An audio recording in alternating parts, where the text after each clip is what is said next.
안녕하세요. 인테리어를 사랑하는 남자 인사남TV의 조찬 대표입니다. 여러분 그동안 좀 잘 지내셨나요? 자, 오늘은요 제가 우리 회사 잠깐 전시장에 들렸고요. 여러분들에게 이 신혼집의 신혼 주방을 남들보다 좀 더 잘하는 법이라고 하는 제목을 가지고 여러분들에게 좀 소개를 드려보려고 합니다.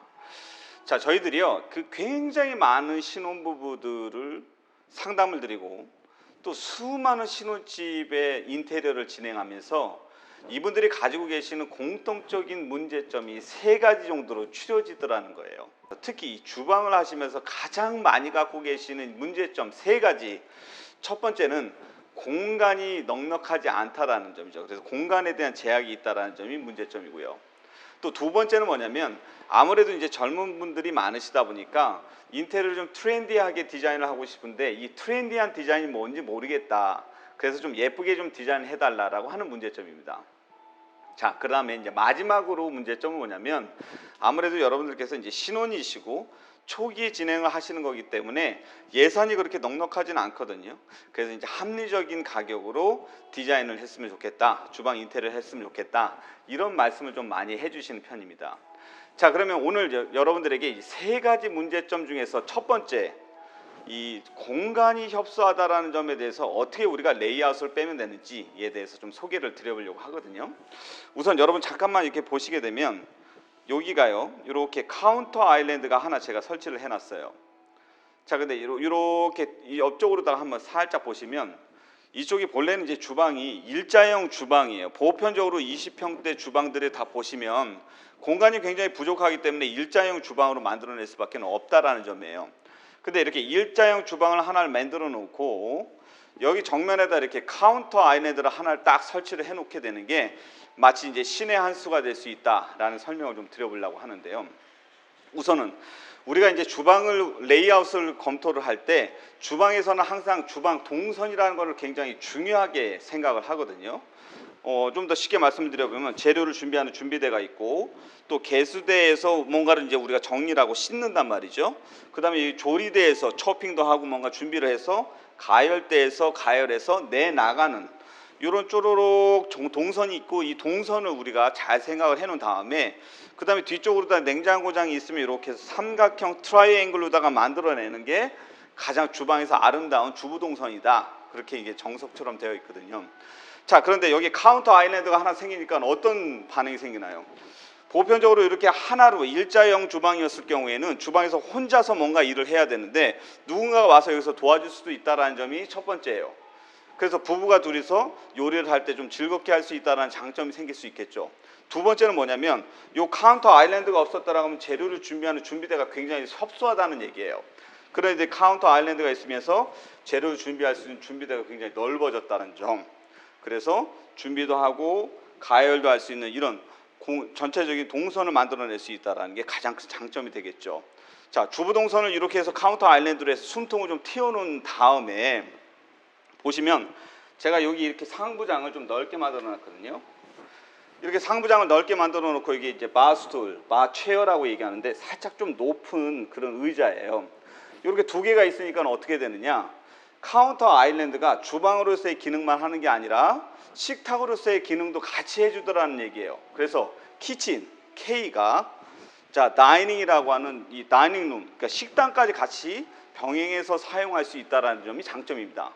그럼 여러분들이 이제 신혼부부들 같은 경우에 주말에 좀 늦게 일어나서 브런치를 같이 즐길 수도 있고 이렇게 나란히 앉아서 와인을 즐길 수도 있고 또 식사도 여기서 같이 할 수 있다는 점이 있기 때문에 굳이 여러분들이 100만 원, 200만 원씩 주고 식탁을 사서 식탁에다가 돈을 뺏기지 않아도 되고 또 이 식탁 때문에 공간을 뺏기지 않아도 된다는 점이 장점이 될 수 있어요. 또 뭐가 있을까요? 요즘에 우리 젊은 세대들은 집안에서 굉장히 좀 재택근무를 좀 많이 하시는 편이잖아요. 여기 앉아갖고 재택근무도 할 수 있다는 장점이 있습니다. 아무래도 신혼집 같은 경우에는 공간이 굉장히 협소하거든요. 그래서 일을 할 때 어디 이렇게 들어가서는 방에서 처박혀서 일을 하기가 굉장히 힘들어요. 답답하고. 그런데 이런 데 앉아갖고 이제 줌으로다가 화상회의도 하시고 일도 할 수 있기 때문에 여기가 이제 홈데스크 개념으로도 또 같이 사용할 수 있다는 점이에요. 그래서 이 카운터 아일랜드 하나만으로 다이닝룸으로 만들어낼 수도 있고 주방의 동선에 숨통도 틔울 수 있고 또 홈 데스크를 갖고 있기 때문에 여기서 또 다른 멀티하게 일을 할 수 있다는 이런 장점이 있습니다. 그래서 좁은 평수에서 이 카운터 아일랜드를 한번 검토해 보는 게 좋겠다, 이런 점을 좀 설명을 드려볼게요. 자, 그 다음에 이제 여러분들이 제일 많이 고민하는 것 중에 하나가 뭐냐면 좀 디자인을 트렌디하게 해주면 어떨까요? 라는 말씀을 좀 많이 해주시는데요. 이 트렌디한 디자인에 대해서 제가 잠깐 설명을 드려볼게요. 이쪽으로 다 이 상부장을 제가 설명을 드려야 되니까 이쪽으로 살짝 이동을 하시는 게 좋을 것 같습니다. 자, 보편적으로 우리가 인테리어를 좀 할 줄 안다라는 사람들, 여러분들 SNS라든지 카페 같은 데 들어가 보시면 북유럽풍 디자인, 북유럽풍 인테리어 이런 이야기를 굉장히 많이 하거든요.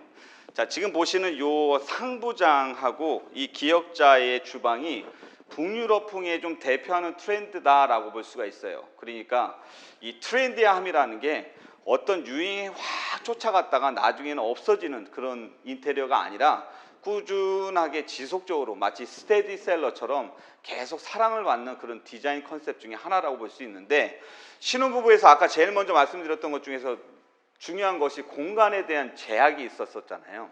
그래서 여러분들 친정집이든 시댁이든 가보시면은 대부분 상부장이 천장까지 빽빽하게 붙어 있다란 말이에요. 근데 여기 같은 건 어떠냐, 이 상부장을 약 하프로다가 한 340, 350 정도로 잘라서 저희들이 플랩장으로 다 이렇게 연결을 해놨단 말이죠. 그러면 이 플랩장 사이로 이 위쪽 부분과 아래의 미드웨이가 시원하게 여유가 생겼기 때문에 공간적 여유가 생기고 시각적 단절 효과가 없기 때문에 주방이 훨씬 더 넓어 보이는 확장감을 주기도 하지만, 이렇게 전체적으로 미니멀하고 심플하게 쭉 빼내면서 이 북유럽풍 아일랜드, 북유럽풍 디자인에서 가장 많이 선호하는 이런 침리우드를 화이트로다 딱 놓으니까 전체적으로 분위기가 굉장히 깔끔하고 예뻐졌다라는 걸 느낄 수가 있을 거예요. 자, 그 다음에 이제 요 미드웨이를 한번 볼게요. 여기 미드웨이는 일반적으로 대부분은 저희들이 타일로도 많이 디자인을 도와드리는데, 이 타일뿐만이 아니라 상판에 있는 인조대석하고 같이 붙여놨어요. 그렇게 되면 어떻게 될까요? 전체적인 색상이 톤 앤 밸런스가 맞는 것도 있고 또 톤 앤 매너가 같이 맞아주는 것도 있지만 상판하고 동일하기 때문에 훨씬 더 확장감을 준다는 게 장점이 될 수 있다는 겁니다. 디자인 예쁘죠? 자, 그 다음에 요 밑에 하부장 쪽을 잠깐만 보여드릴게요. 자, 아까 그 카운터 아일랜드가 공간에 대한 어떤 신의 한 수, 맥을 좀 풀어주는 것 중에 하나였다라는 말씀을 좀 드렸었는데, 이 카운터 아일랜드가 또 장점이 있다라고 하면 수납을 극대화시킬 수 있다는 점입니다. 이렇게 해서 여러분들 이제 소형 가전을 굉장히 많이 쓰실 텐데, 소형 가전을 넣을 수 있는 이제 박스를 하나 만들어 드리고 언더레일이 들어갔죠. 여기서도 좀 디테일이 좀 있는데요. 보시면 보통 여기 안에 있는 이 몸통의 색깔하고 문짝의 색깔하고는 좀 차이가 나죠. 이질감이 좀 있거든요. 이유는 여기 안이랑 여기 바깥쪽하고는 재질이 다르기 때문에 그래요. 근데 보시면 여기 안쪽에 있는 부분까지도 아주 디테일하게 테일러 디자인을 해놨다. 전체적으로 좀 깨끗하게 일치를 시켜놨다. 이런 것들이 사실은 디자이너의 수준이라고 좀 볼 수 있다라고 저는 말씀을 드릴 수 있거든요. 보시면 여기 이렇게 또 서랍을 언더레일에다 넣어서 수납할 수 있는 공간을 만들어 놓는 거, 또 여기도 마찬가지죠. 이렇게 해서 충분하게 수납을 만들어 놓을 수 있다는 점이고요. 자, 여기 보시면 일반적으로 우리가 쿡탑이라 그래서 이제 이 가열대 자리에서는 이렇게 언더레일을 하나 넣고요, 이너 서랍을 하나 더 넣게 되죠. 근데 이제 저는요 개인적으로 요 망장이라고 하는 요 친구를 굉장히 좀 많이 선호하는 편이거든요. 요 친구가 보시면 이제 우리가 조리를 하면서 이렇게 양념을 꺼내서 넣어서 쓸 수 있도록 만들어 놓은 친구들이에요. 근데 이 친구가 굉장히 효율적으로 다 잘 만들어졌다는 걸 볼 수 있을 거예요. 그리고 여기 밑에 보시면 이제 언더레일이라고 하는데, 보통 이제 한 1, 2년 지나고 나면 여기 이제 부품이 많이 고장나고 문이 잘 안 열리고 닫히고 그렇거든요. 근데 그런 부분까지 좀 신경을 써서 만들어 놨다라고 보시면 될 것 같아요. 자, 마지막으로 디자인에서 제가 좀 강조드리고 싶은 건 이 가운데 있는 부분을 좀 설명을 드려볼게요. 여기가 이제 지금 사틴 유리로 해서 강화 유리로 해서 제가 지금 미드웨이에다 선반을 만들어 놨거든요. 보통 여러분들이 여기서 이제 뭔가 설거지를 하고 요 기구들이 좀 잘 마르기 위해서 이쪽에다 선반을 좀 올려놓는 경우들이 많거든요. 근데 이제 그러면 좀 조악하고 조잡해지니까 이렇게 일자로다 라인형으로다가 사틴 유리도 만들어 놓게 되면 유리이기 때문에 청량감도 주고 개방감도 같이 줄 수 있다라는 점이 장점 중에 하나고, 또 흔히 말하는 여러분들의 그 좀 예쁜 주방, 트렌디한 주방의 포인트가 될 수 있다는 점 설명을 드려볼게요. 자, 그럼 마지막으로 이제 여러분들이 제일 궁금해하시는 이 가격입니다. 대략 이렇게 해서 우리가 주방을 하게 되면 어느 정도 하느냐 이러는 건데요.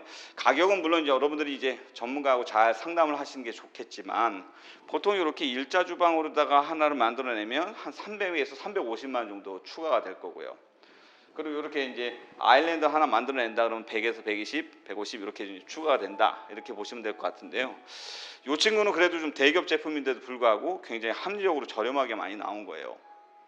일반 사제도 대부분 이 정도 금액 정도는 하니까 그런 걸 참조하셔서 여러분들이 많이 좀 알아보시고 진행하시는 게 좋겠다라는 점을 설명을 드립니다. 자, 여러분, 오늘은요 이 비좁은 신혼집 주방에서 어떻게 하면 좀 인테리어를 잘 할 수 있는 방법이 있을까라는 걸 가지고 고민하면서 저희들이 영상을 좀 만들어 놨는데요. 제일 중요한 게 이 공간에 대한 협소함이 있다라고 하면 카운터 아일랜드를 한번 고려하셔서 다양하게 멀티로 좀 사용할 수 있는 용도를 검토해 보시는 게 좋겠다라는 점이고, 두 번째는 이제 트렌디한 디자인이 어떤 겁니까 라고 한다면, 이렇게 우리가 상부장을 플랩장으로다가, 왜냐하면 신혼부부들은 아무래도 묵은 짐이 없고 대부분 좀 심플한 것들을 많이 선호하시니까 이렇게 해서 북유럽풍으로다가 디자인 해보는 게 좋겠다라는 점이고요. 마지막에 가격은 여러분들 주변에서 믿고 신뢰할 만한 그런 전문가들이 있다면 같이 좀 잘 상담을 해보시는 게 좋겠습니다. 자, 오늘 저희들이 드렸던 이 영상이 마음에 드셨다라고 하면요, 좋아요, 구독, 알림 설정 부탁드리고요. 저희는 다음 시간에 더 좋은 영상, 유익한 영상으로 찾아뵙도록 하겠습니다. 감사합니다.